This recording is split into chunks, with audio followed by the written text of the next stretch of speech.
and welcome to week 5 of Western Civilization. I haven't got a chance to grade, of course, everybody's exam papers yet, and I got a little bit behind on some of my grading to what I normally do. I actually had to work on my other job this weekend, so just pardon me being a little bit slower on my usual grading. But I'll try to get on that as quick as possible this week. For the most part, you all seem to understand what I'm looking for when it comes to writing, and I'm confident that most of you are turning in papers of the same quality that we've been doing for the Sundays, kind of recaps that we do, or topics that we're addressing.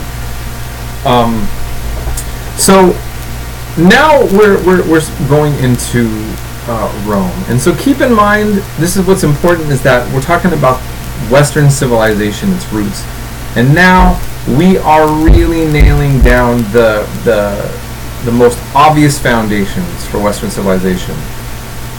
We did Greece, and now we're doing Rome, and often we talk about the Greco-Roman legacy that is left behind on our societies.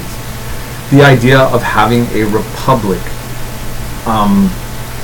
So we get the idea of we use the concept of a democracy, the demos, from the Greeks. We talk about the republican values of Rome, and the way that they use representative government. The imperial legacy of Rome is very important. And just keep in mind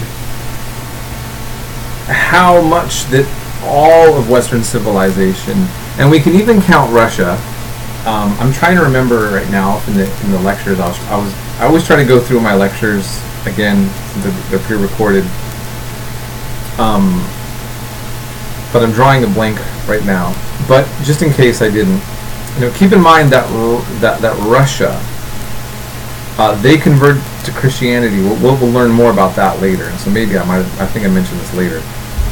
But they are going to convert to Eastern Roman Christianity, the Byzantine Empire's version, which comes by way of the Greek language, and they're going to see themselves as the new Rome.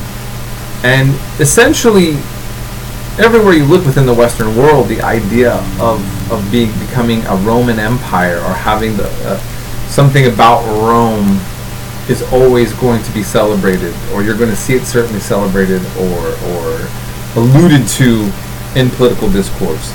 So, yes, the Greco-Roman legacy is huge.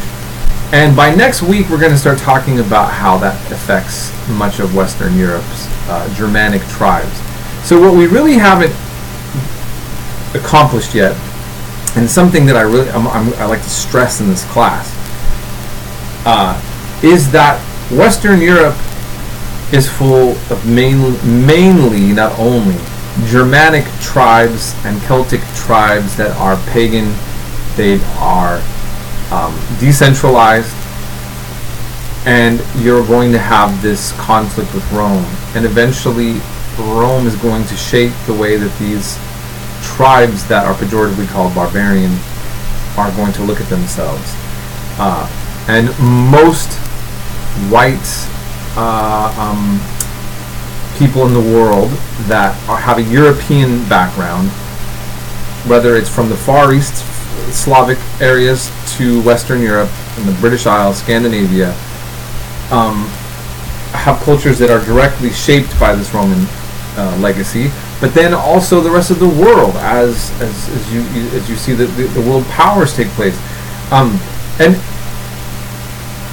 to back up and just say, think about this. Greece is in the Mediterranean. Rome is in the Mediterranean. We learned about the influences going back to the Middle East and ancient Mesopotamia and Egypt and Northern Africa. And now we're going to eventually see that shift, and I'm going to repeat this in next week's announcement because I think it's very important.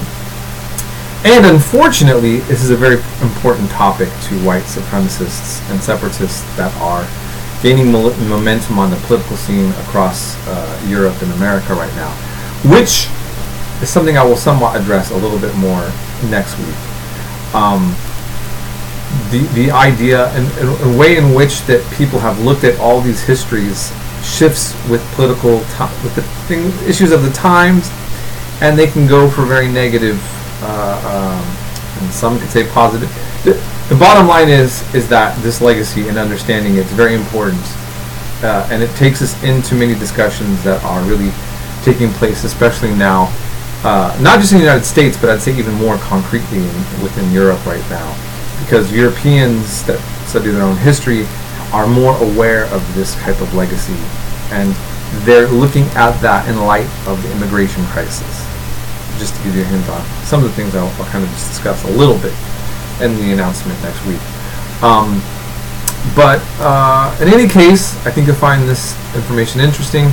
Please give me a phone call or a text, or send me a message to Canvas if you have any other questions you want to elaborate on, of course. And I hope you have a great week.